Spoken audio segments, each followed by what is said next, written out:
Bonjour et bienvenue dans cette vidéo dans laquelle on va faire l'état des lieux de la situation en Ukraine et de l'avancée des forces russes. On va revenir sur quelques batailles qui sont bien documentées, comme les assauts aéroportés, les batailles autour de Kiev et de Kharkiv, l'utilisation de l'arme aérienne, également les difficultés au sol pour le ravitaillement. On va tenter de dresser un état des lieux factuel de la situation à partir des données qui sont disponibles en source ouverte, notamment les destructions qu'on peut observer de chaque côté. Mais avant, je voudrais juste vous dire que cette vidéo permettra de récolter de l'argent qui sera reversé à des associations humanitaires au profit de l'Ukraine. Cette vidéo est donc monétisée, il y a de la pub et je vais donc parler également d'un sponsor, c'est un jeu de stratégie qui s'appelle Conflict of Nations. Conflict of Nations, c'est un jeu de stratégie PVP en temps réel gratuit. Vous pouvez choisir un vrai pays et le diriger pendant un conflit mondial au XXIe siècle. Vous pouvez combattre jusqu'à 128 autres vrais joueurs humains en temps réel dans des parties qui peuvent durer des semaines. Vous allez utiliser de nombreuses unités pour construire votre armée, des chars, des avions, des navires. Vous pouvez déclarer la guerre à vos voisins ou forger des alliances avec d'autres joueurs. Donc choisissez votre propre stratégie, engagez-vous dans des batailles épiques et partez à la conquête du monde. Ce qui est intéressant évidemment, c'est la dimension, la stratégie, le temps réel. On est contre des vrais humains, c'est pas simplement des ordinateurs face à nous, et vous pouvez jouer avec le même compte sur PC et sur mobile, et vous obtenez un cadeau exclusif en cliquant sur le lien qui est en description de cette vidéo pour obtenir 13 000 pièces d'or et un mois d'abonnement premium gratuitement, et l'offre est disponible pendant seulement 30 jours, donc ne perdez pas de temps et faites la guerre uniquement en virtuel. Donc on va reprendre maintenant la chronologie des événements sur l'Ukraine. D'abord on a cette attaque qui commence dans la nuit du 23 au 24 février par des bombardements, par des missiles de croisière, par des missiles balistiques, avec un objectif, s'assurer rapidement de la maîtrise du ciel. Donc il faut détruire la défense aérienne, c'est-à-dire tous les sites de radar, toutes les bases aériennes, pour interdire aux avions de chasse de décoller, et pour permettre aux avions de chasse et aux hélicoptères russes d'opérer librement dans l'espace aérien ukrainien. Les infrastructures militaires de commandement sont également bombardées, certainement également des relais de communication, donc il y a réellement une attaque massive qui se fait tout au début de cette guerre. On voit également que l'Ukraine se défend, notamment il y a des missiles qui sont interceptés, notamment ce missile anti-radar qui a été intercepté au-dessus de Kiev.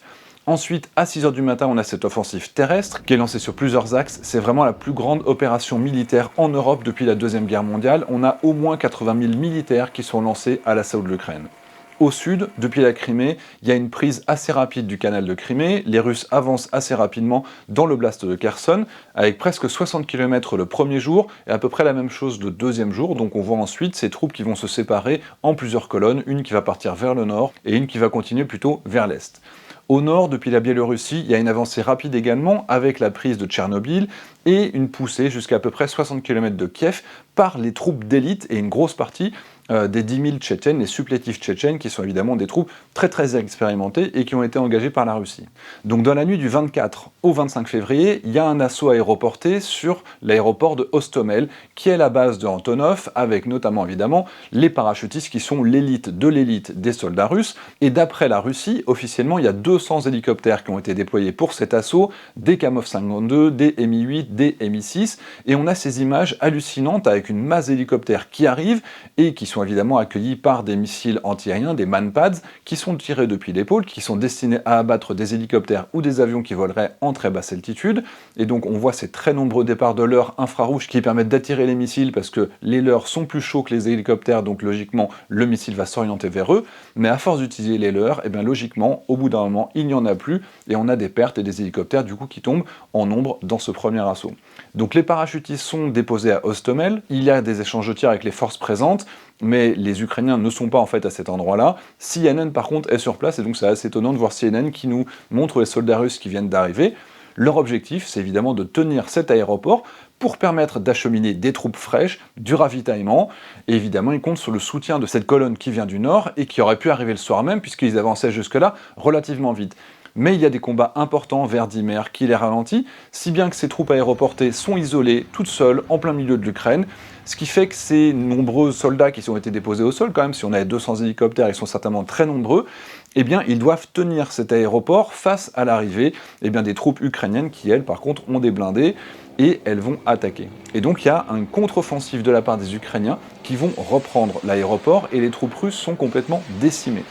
Pendant ce temps-là, il y avait entre 18 et 20 Ilyushin-76 qui décollent de Russie pour se rendre vers l'aéroport de Hostomel, et pendant qu'il y a ces combats, du coup, ils attendent. Ils sont en train de survoler la Biélorussie, ils se mettent en attente au-dessus du territoire biélorusse, et à force d'attendre, ils vont simplement changer de destination, et ils vont être reroutés vers un aéroport en Biélorussie, puisque l'aéroport de destination est occupé.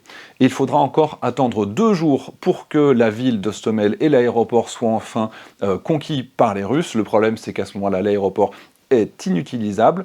Accessoirement, ils ont détruit l'Antonov 225, le seul, l'unique, le Mira qui était à cet endroit-là, ce qui était destiné à transporter la navette Buran. Je sais que ça paraît futile de parler d'un avion qui a été détruit dans ces conditions, mais c'est un petit peu, pour les amoureux d'aviation, c'est comme si on avait détruit la Joconde. Donc c'est quelque chose qui nous tient à cœur, et ça fait vraiment de la peine de voir cet appareil qui est disparu. Mais du coup, la difficulté, c'est n'ayant pas cet aéroport, toute la logistique doit venir du sol. Et il faut absolument avoir des points d'appui sur le terrain pour pouvoir directement acheminer tous les approvisionnements, la nourriture, du carburant et évidemment des blindés supplémentaires pour ouvrir d'autres fronts autour de Kiev. À l'est, par contre, la situation est un peu plus bloquée, puisque du côté du Donbass, les forces russes sont contenues et elles avancent moins.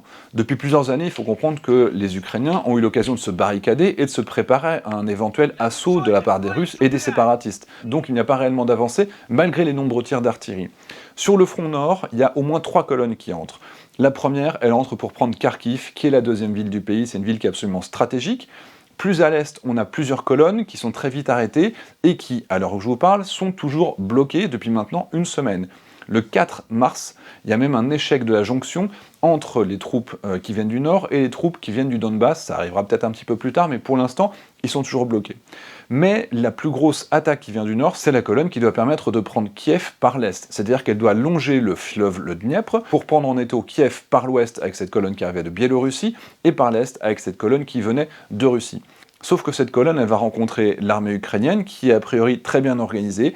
Il y a des pertes très importantes et c'est le premier front sur lequel on va avoir des signes de soucis logistiques. On a des exemples qui sont assez étonnants et d'ailleurs assez amicaux entre le chauffeur de cette voiture qui parle à ses soldats qui sont en panne d'essence.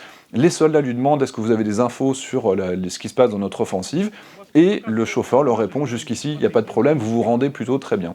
Donc on voit à cet endroit-là, en tout cas, c'est le premier endroit où, dès le 2e jour, ils n'avaient plus d'essence et ils ont commencé à abandonner leurs chars pour aller chercher à manger. Et pendant qu'ils allaient chercher à manger dans les villages, ils se faisaient attraper, ils se faisaient prendre prisonniers. Et quand ils revenaient, simplement, leurs blindés avaient été incendiés, détruits, sabotés. Et ça, c'est réellement un étonnement. On voit toutes ces images, mais on reçoit réellement des milliers et des milliers de messages de la population qui partage la guerre en temps réel. Et c'est ça qui nous permet de constituer cette carte avec un suivi des positions des forces et de chaque moment avec l'état des combats. C'est que réellement, on a la population qui continue à avoir accès à Internet, à Twitter, aux médias sociaux, à TikTok, et donc on collecte réellement énormément de données qui sont en plus la plupart du temps confirmées avec les lieux qui sont reconnaissables, avec des types de matériel qu'on peut facilement reconnaître. Donc c'est réellement de l'open source intelligence qui est réellement exploitable, et c'est quelque chose qui est très très fiable, on l'a vu déjà par le passé. C'est réellement le 3e jour que les choses, on va dire les choses sérieuses, commencent, parce que l'Ukraine probablement a réussi à se remobiliser après les premiers jours qui étaient plutôt un étonnement et une désorganisation, et donc jusque-là on avait de la remontée de déplacement de troupes, on les voyait, ils se déplaçaient dans les villages, et les rapports qu'on a maintenant sur les médias sociaux sont devenus majoritairement la destruction de tanks russes. Ce ne sont plus des déplacements, ce sont des destructions. Donc c'est logique, les Ukrainiens ils partagent davantage leurs réussites que leurs échecs, néanmoins ça permet quand même de documenter où les Russes sont en train de se déplacer et où est-ce qu'ils sont en train de perdre des hommes en première ligne. Et c'est quelque chose d'assez étonnant, c'est qu'on voit du matériel les plus modernes, les plus efficaces, les T-80, les T-90, les chars lourds qui sont simplement abandonnés, parfois démontés. Et ensuite on a quelque chose qui est absolument incroyable, c'est qu'on continue à avoir une aviation ukrainienne qui continue à opérer avec des combats aériens, avec ces dogfights qui sont filmés depuis le sol. On reçoit aussi des images satellites des aéroports sur lesquels les Russes avaient tiré, et en fait on découvre que les missiles russes n'avaient pas la précision suffisante pour pouvoir taper sur la piste. Vous voyez ici au centre on a la piste, et on a effectivement 3 missiles qui ont tapé à droite et à gauche, ce qui fait que l'aéroport est toujours exploitable. Et sur cette base, on voit qu'il y a plus d'avions après les premiers combats qu'avant le début de la guerre. Donc on se rend compte simplement que les missiles de précision, peut-être qu'ils étaient précis à 10 mètres près, mais c'est pas suffisant quand vous devez taper quelque chose d'aussi précis évidemment qu'un aéroport avec une piste. De la même manière, on a ce missile de croisière qui tape un immeuble dans Kiev. Il y a une difficulté de ciblage, ils ne savent pas évidemment éviter les immeubles, donc certainement que la cartographie 3D de la ville n'était pas correcte dans la base de données de ce missile de croisière. Donc les Russes arrivent à Kharkiv. ils attaquent la ville. Il y a des pertes qui sont colossales, qui sont lourdes. Ils arrivent finalement à prendre la ville, mais il y a une contre-offensive ukrainienne qui est victorieuse sur Kharkiv. C'est-à-dire que les Ukrainiens arrivent à chasser les Russes de la ville, ou plutôt ils arrivent à détruire toutes les troupes qui occupaient la ville à cet endroit-là, avec l'aide évidemment de la population qui se défend réellement d'une manière admirable. Le 4 mars, les combats sont toujours en cours, cette ville qui est énorme n'a toujours pas été reprise par les Russes, malgré le pilonnage intense que subit cette ville, avec des bombes à sous-munitions, avec des bombes incendiaires qui sont utilisées. Donc ceux qui croient que la Russie n'avance pas très vite parce qu'ils essayent de préserver les vies humaines et qu'ils ne veulent pas faire de mal aux Ukrainiens, regardez simplement ce qui se passe sur le terrain. On a beaucoup de preuves d'utilisation d'armes directement sur les populations civiles et sur les zones résidentielles dans lesquelles il n'y a absolument aucune cible militaire. Donc je suppose que quand la vidéo paraîtra, Kharkiv sera prise, mais aujourd'hui en tout cas, elle résiste toujours. Au sud, c'est le front donc qui avance encore une fois le plus vite. La progression est quand même ralentie par rapport à ce qu'on avait dans les 2 premiers jours, mais elle continue avec à peu près 20 km par jour. L'objectif très clair, c'est de maîtriser la côte et de rallier le Donbass et la Crimée. Donc il y a une percée du côté de Mariupol qui est notamment défendue par les 4000 membres de Azov, qui est une sorte de compagnie qui est composée de néo-nazis qui servent d'excuse à l'invasion russe. On voit ces images, notamment de ce bataillon, par contre, qui est totalement fanatisé, qui sont très bons, qui utilisent des drones pour cibler les blindés russes avec leur artillerie d'une très très grande précision. Donc aujourd'hui, on a des combats de ce côté-là. A priori, Mariupol devrait tomber quand même relativement rapidement, parce qu'ils sont totalement encerclés. Dans tous les cas, l'engagement principal, il reste sur Kiev. C'est là qu'il y a les troupes d'élite, notamment les Tchétchènes, qui sont arrivés à Hostomel, qui se baladent, qui partagent énormément de vidéos, parce qu'ils sont très sûrs d'eux, et c'est très très médiatisé, avec un impact psychologique fort, puisqu'ils sont réputés pour être d'une violence très importante, et l'objectif, c'est évidemment de faire plier les Ukrainiens. Après la prise d'Hostomel, donc, il y a une avancée de la part des Tchétchènes sur une dizaine de kilomètres vers Kiev. Ils arrivent dans la ville d'Irpin, et c'est là que les Ukrainiens font sauter le pont qui les coupe de leur renfort. C'est-à-dire qu'on a une avancée tchétchène qui se trouve dans Irpin, qui est coincée. Il y a des combats pour les stabiliser, et vous voyez les résultats, c'est l'artillerie qui les a attaqués, il a totalement détruit toutes ces troupes qui étaient avancées jusque-là. C'est la même chose à l'arrière, on a des images à Boutcha, dans laquelle la colonne tchétchène est détruite, et cette avancée, cette facilité de les laisser avancer sur une dizaine de kilomètres, c'était un piège. Donc il y a eu un piège qui a été tendu par les Ukrainiens. En défense, évidemment, c'est beaucoup plus facile qu'en attaque, et donc une grande réussite. Et la réaction de Kadyrov, qui est le Premier ministre tchétchène, qui fait ouvertement reproche aux Russes d'utiliser des tactiques qui ne fonctionnent pas, car, et ce sont ces mots, les Ukrainiens sont armés jusqu'aux dents, ils ont des armes nouvelles, ils ont des munitions de nouvelle génération, ils ont de l'artillerie lourde de nouvelle génération, et donc ce sont ces mots. Et donc, a priori, la partie russe avait quand même sous-estimé la capacité de modernisation de l'armée ukrainienne après 2014, et c'est évidemment un pied de nez à tous ceux qui pouvaient penser que l'armée ukrainienne était restée dans son état de délabrement qu'elle avait avant 2014. Donc, les quelques troupes qui avaient réussi à passer par des routes secondaires essayent quand même d'attaquer Kiev, et on a plusieurs assauts sur Kiev de nuit qui aboutissent à la destruction complète de toutes les troupes qui s'approchent de Kiev. Donc aujourd'hui, ce front, il est toujours bloqué, et donc maintenant ça fait quasiment une semaine qu'il n'y a plus réellement d'assaut terrestre sur Kiev. Évidemment, il y a des bombardements, il y a des attaques qui se font, il y a des commandos qui sont présents, il y a des saboteurs qui sont également présents, qui se font intercepter très régulièrement, mais on voit bien que finalement par le sol ça ne marche pas, il faut essayer de faire un encerclement. Et donc, pour ouvrir un deuxième front du côté de Kiev, il y a un autre assaut aéroporté qui est tenté sur l'aéroport de Vassilkiv, qui est au sud de la ville de Kiev, dans la nuit du 26 février. Et cet assaut, encore une fois, ça va être un échec de la part des Russes, qui a priori ont perdu 1 ou 2 Ilyushin-76, les Ukrainiens revendiquent 2, les Russes ont dit qu'ils en avaient perdu 1, mais en tout cas, quand vous perdez des dizaines et des dizaines de parachutistes qui sont abattus avec leur avion, évidemment, ça fait beaucoup de mal sur l'efficacité d'un assaut. En tout cas, il y a des combats féroces qui sont observés autour de cet aéroport, mais c'est le deuxième échec pour un assaut aéroporté de la part des Russes, et on retrouve des Kamov 52 qui ont été abattus dans les champs. C'est vraiment un échec de cette prise de l'aéroport, et désormais, les Ukrainiens vont directement l'encombrer. On le voit avec ces photos satellites, désormais, il y a des barrages pour empêcher toute tentative d'atterrissage. C'est un échec de la part de la Russie de pouvoir ouvrir un deuxième front sur Kiev. Du coup, il y a une volonté de contourner Kiev un petit peu plus par l'ouest, et cette colonne qui avance un petit peu, mais qui est bloquée un petit peu plus loin. Du coup, cette colonne qui vient du nord, derrière elle, quasiment tous les ponts sont cassés. Ces forces russes elles finissent par se retrouver sur un seul axe avec une suite ininterrompue de véhicules qui fait 60 km de long. Imaginez 60 km de voitures les unes derrière les autres, parfois sur plusieurs rangées. Si un véhicule tous les 10 mètres, ça fait déjà 100 véhicules par kilomètre, ça fait 6000 véhicules les uns derrière les autres.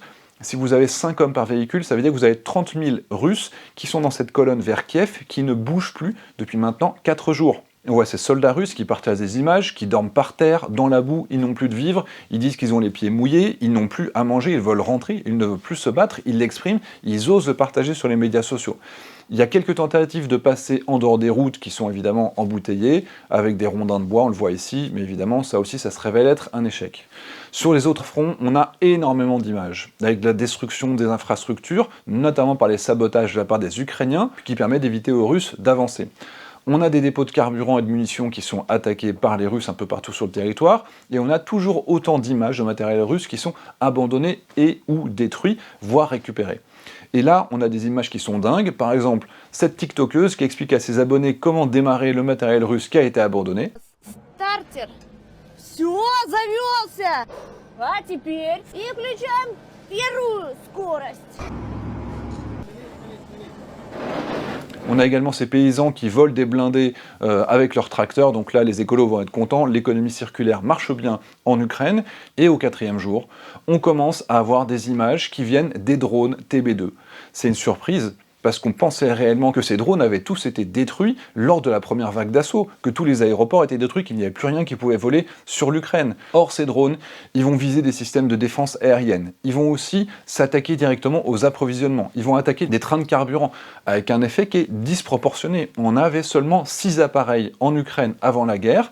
Ils en perdent. Certes, ils en perdent. Là, par exemple, il y en a un qui est abattu dans la région de Tchernobyl, mais c'est excellent pour le moral des Ukrainiens. Ça passe un petit peu comme une arme stratégique génial qui change absolument le cours de la guerre. En réalité, l'effet, il est réel sur le terrain, mais c'est aussi un effet psychologique qui est très bon. Ça leur donne l'impression qu'ils reprennent l'avantage. Le 3 mars, on a par exemple cette image où un drone TB2 qui a tapé des lance-missiles, donc un véhicule lance-missiles qui était dans un champ, sauf qu'ils étaient les uns à côté des autres, il y en a 80 qui ont été détruits. Donc pour un drone à quelques millions de dollars qui est capable de porter seulement 150 kg d'armement, l'effet est absolument disproportionné, effet sur le terrain, mais aussi effet psychologique.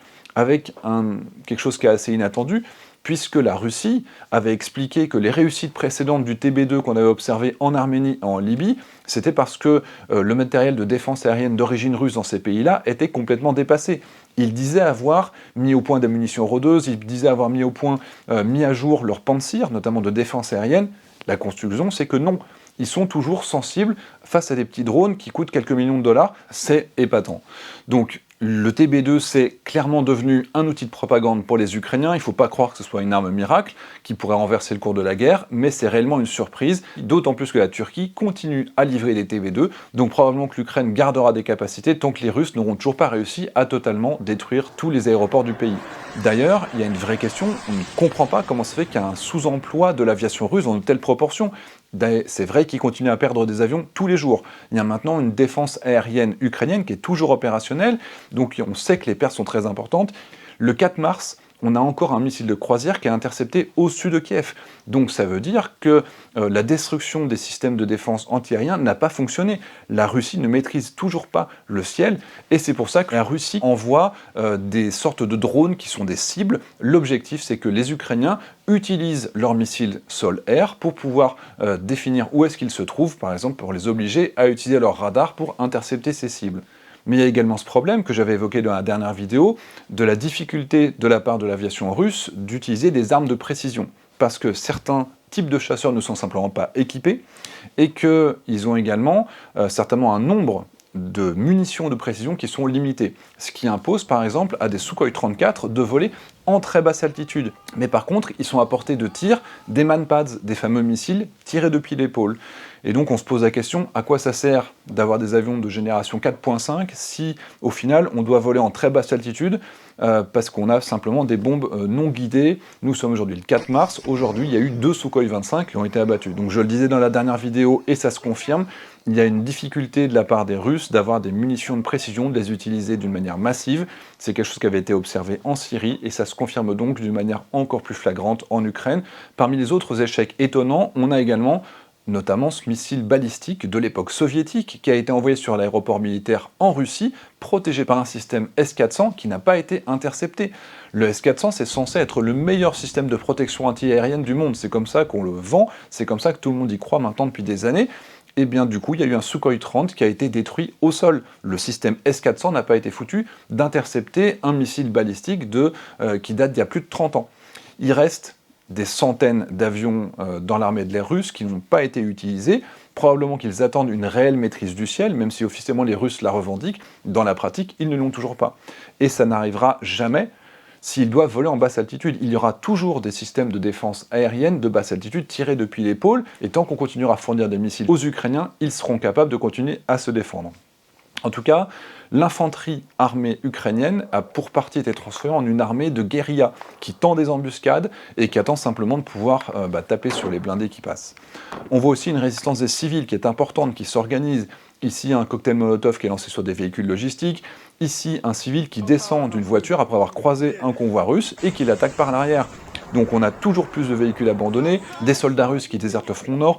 Écoutez cet échange, ils rentrent chez eux, ils disent qu'ils en ont marre, ils veulent plus se battre, et la dame leur souhaite bon courage et bonne chance et bon retour. Il y a vraiment une amitié entre ces peuples qui veulent pas se battre l'un contre l'autre.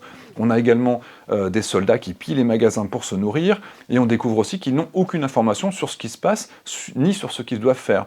Car il y a quelque chose qui est peut-être un des plus grands drames de cette guerre, c'est que les communications ne sont pas cryptées. Les moyens radio qu'ils utilisent sont des moyens radio civils en clair, c'est des CB, avec des milliers et des milliers de communications qui sont captées et qui sont partagées sur Internet, je vous mettrai des liens. Donc c'est source ouverte pour les renseignements évidemment occidentaux et ukrainiens. La Russie, elle utilise également le réseau téléphonique ukrainien pour ses opérations, donc c'est aussi pour ça que le réseau téléphonique ukrainien fonctionne encore et qu'on continue à recevoir toujours autant de photos, c'est qu'eux-mêmes s'en servent pour leur communication. D'ailleurs, il y a quelque chose qui était assez rigolo, les soldats russes utilisaient Tinder pour essayer de trouver des copines en Ukraine, et du coup, les services secrets ukrainiens ont créé plein de faux comptes féminins sur Tinder pour pouvoir suivre l'avancée des Russes, et évidemment de les intercepter. L'armée ukrainienne demande à la population de cibler où se trouvent les différents équipements, notamment la défense aérienne russe, parce que logiquement, étant donné l'efficacité du TB2 et la crainte qui commence à inspirer du côté russe, ils veulent certainement continuer à identifier où se trouvent ces systèmes de défense aérienne et donc pouvoir les taper pour pouvoir continuer à voler.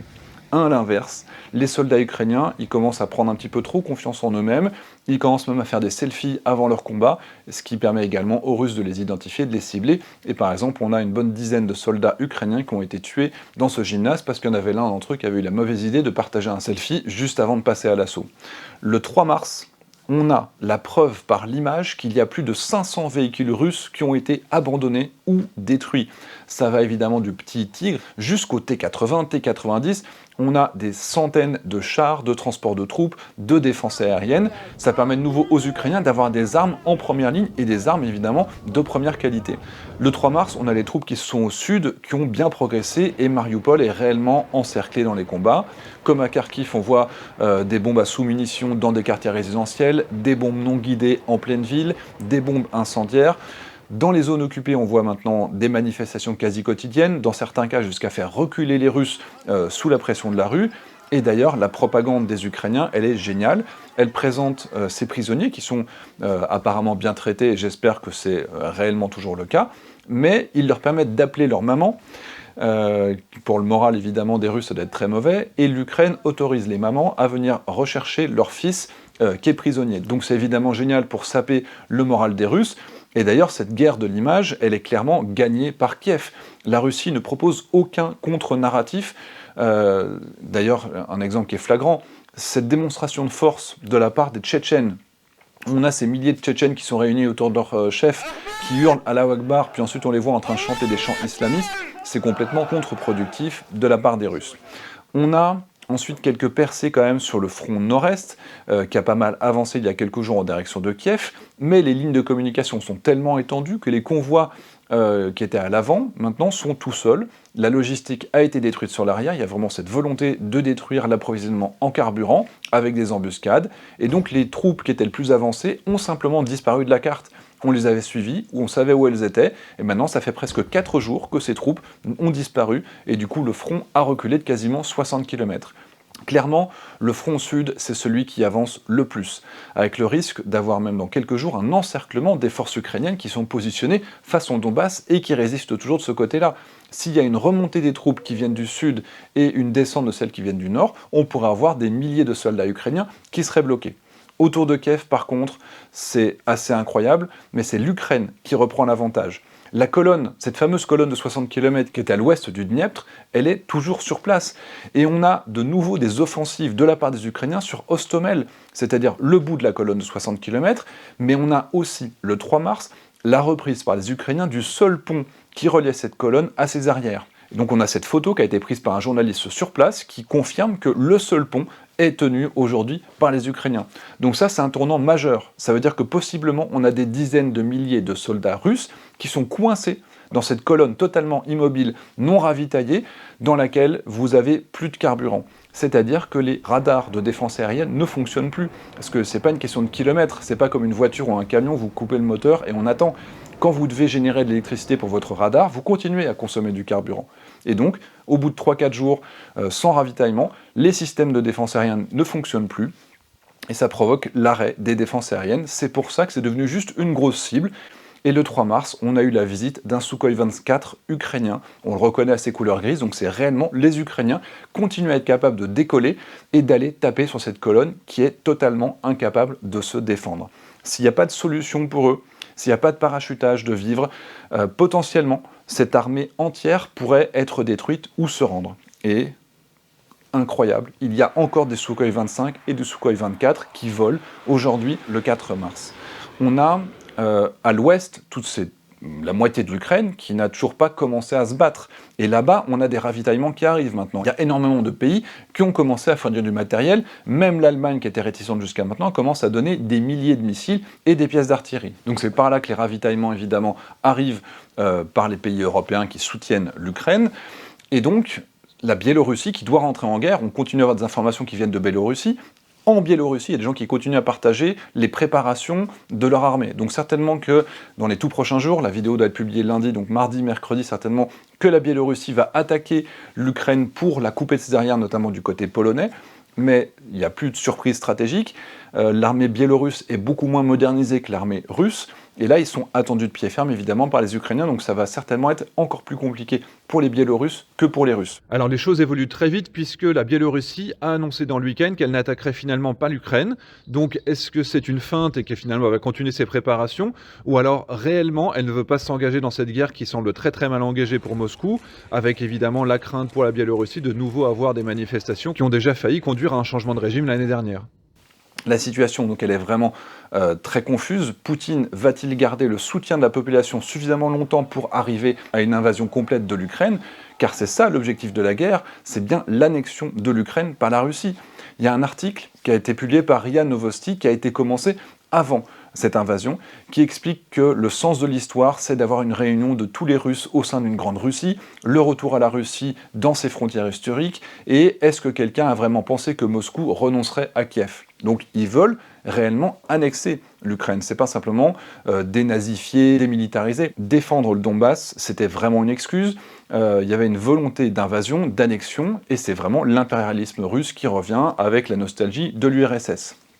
L'article, il a été publié par erreur, il a été largement partagé avant d'être supprimé, et cette invasion, elle a provoqué également l'accélération du rapprochement des pays vers l'OTAN. La Russie a réussi à devenir un repoussoir encore plus fort que par le passé, alors que Poutine semblait être en train de redonner à la Russie un pouvoir d'attraction, même la Finlande, le pays neutre par excellence, est en train de se dire qu'il va quand même rejoindre l'OTAN. Donc cette vidéo est tournée le 4 mars, il y aura probablement des évolutions entre maintenant et la fin du montage, parce que ça peut être très rapide, hein. On peut imaginer un basculement avec un effondrement de la défense ukrainienne, notamment à l'est et au sud, ou alors au contraire, on peut imaginer l'effondrement des offensives russes à force de manque logistique.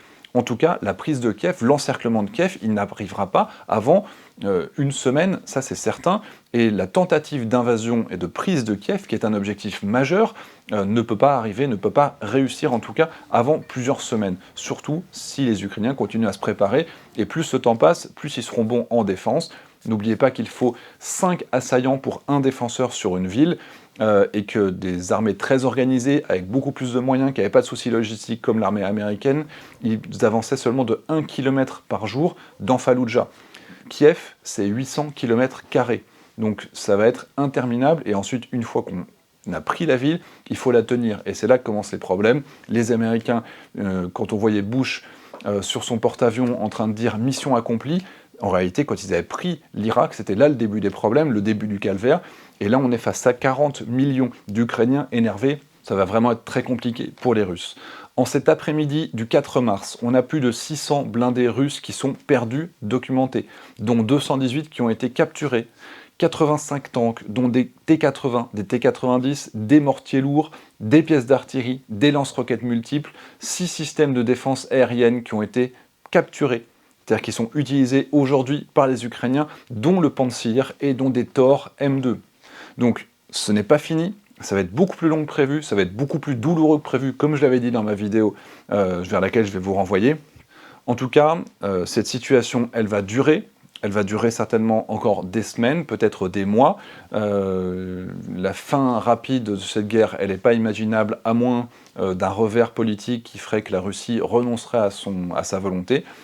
Ça ne semble pas être à l'ordre du jour en tout cas, ils ont les moyens, ils ont ce qu'il faut derrière, c'est un rouleau compresseur, ils n'ont pas encore mis tous leurs moyens en œuvre. Néanmoins, les échecs qu'on voit actuellement sont évidemment redonnent le moral aux Ukrainiens, et c'est aussi pour ça qu'ils sont galvanisés par leur première réussite. On verra si ça continue de cette manière-là. Je remercie vraiment l'équipe qui me soutient, Gaëtan Powys, Louis Humeau, les jeunes de l'école de guerre économique et de l'IHEDN, l'équipe d'Erecosmos, et encore une fois, je pense réellement que les youtubeurs ne doivent pas gagner d'argent, 1 centime sur les morts en Ukraine. Allez voir tous les youtubeurs, dites-leur de démonétiser leurs vidéos ou alors de donner la totalité de leurs gains à des œuvres caritatives. Je ne comprends pas que tout le monde ne fasse pas ça. Donc moi, de mon côté, je remercie encore une fois le sponsor Conflict of Nations, le jeu de stratégie PVP en temps réel gratuit qui se déroule pendant un conflit mondial au XXIe siècle. Et encore une fois, vous pouvez obtenir un cadeau exclusif en cliquant sur le lien qui est en description de cette vidéo pour obtenir 13 000 pièces d'or et un mois d'abonnement premium gratuit. L'offre est disponible uniquement pendant 30 jours, donc foncez, ne perdez pas de temps. N'hésitez pas si vous avez des questions, je vous dis à très bientôt pour d'autres analyses, y compris civiles, c'est-à-dire par exemple quelles sont les conséquences pour l'aviation civile de cette guerre et de la fermeture de l'espace aérien russe, et d'autres analyses, vous allez voir, avec une équipe de choc pour faire tout ça. Je vous dis à très bientôt, bon courage à tous et bon courage aux Ukrainiens, et j'espère que les pauvres Russes qui sont engagés là-dedans et qui n'ont rien demandé vont pouvoir retourner chez eux le plus vite possible, sains et saufs. Je vous dis à très bientôt.